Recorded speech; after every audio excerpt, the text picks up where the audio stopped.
আমাদের পিছনে দেখতে পাচ্ছেন বিশাল বড় একটা কাঁকড়া। সেই কাঁকড়াকে মালয়েশিয়ায় বলা হয় কেতাম, আর দ্বীপকে বলা হয় পুলাও। আজকে আমরা পুলাও কেতাম চলে যাব, সেই জন্য এখানে একটা বিশাল গাঁঠের মধ্যে কাঁকড়া দিয়ে রাখছে, কারণ ওইটা তো কাঁকড়া দ্বীপ, এই জন্যই।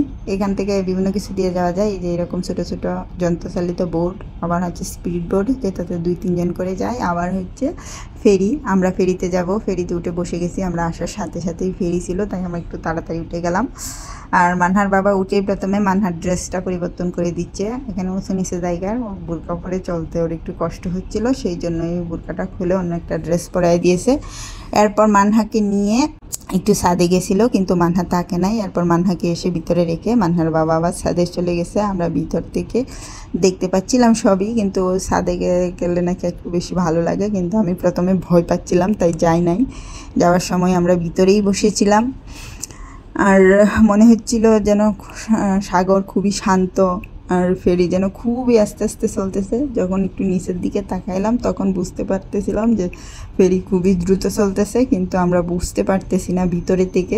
স্পিড বোটগুলো বিদ্যুৎ বেগে এসে পানি উলট পালট করে দিয়ে আমাদেরকে ওভারটেক করে চলে যাচ্ছে, আর মানহা শুধু এই স্পিড বোটগুলো দেখায় ব্যস্ত ছিল। বারবার একটা স্পিড বোট যাচ্ছে আর বলছে আম্মা আমার আসে না কেন, আসে না কেন।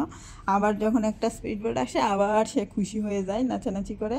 এমন করেই আমরা ভিতরে স্পিড বোট, এরপর যন্ত্রচালিত বোটগুলো দেখতেছিলাম।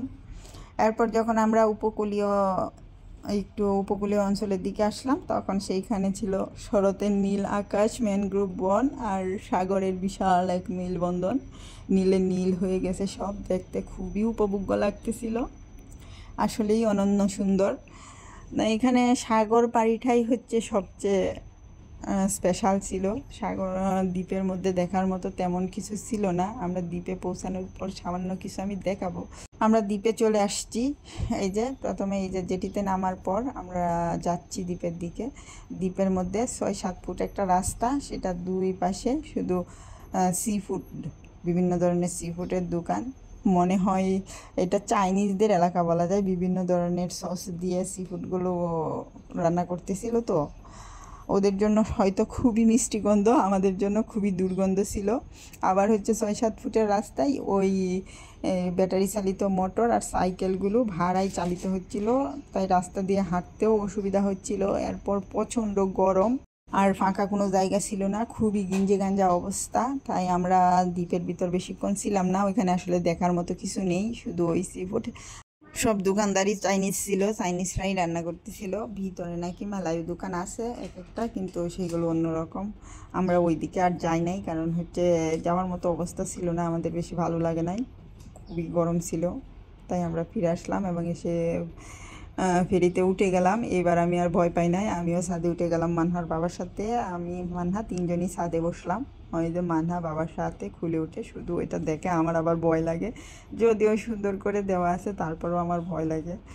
আমি শুধু ওদেরকে ডাকতেছিলাম যে এখানে থাকার দরকার নাই, এদিকে চলে আসো, এদিকে চলে আসো। যাওয়ার সময় আমাদের সময় লেগেছিল 45 মিনিটের মতো, কিন্তু আসার সময় 55 মিনিট সময় লেগেছে। আমরা চলে এসেছি। এই যে মানহা তো সবসময় মানহার বাবার খুলেই থাকে। এই যে এখন এটা হচ্ছে একটা কাঠের ব্রিজ, যেটা দিয়ে ফেরি পর্যন্ত যাইতে হয়। এখন আমরা চলে এসেছি, বাজে 4টা, 4:30 বেজে গেছে, কিন্তু এখন আমরা বাসায় যাব না, কারণ এখন অনেকটা বেলা রয়ে গেছে। সেই জন্য মানহার বাবা বলতেছে আমাদেরকে আইসিটি পার্ক আছে এখানে, আইসিটি পার্কে নিয়ে যাবে, ওইখান থেকে পরে আমরা বাসায় যাব। আজকের মতো এখানেই বিদায়, টাটা।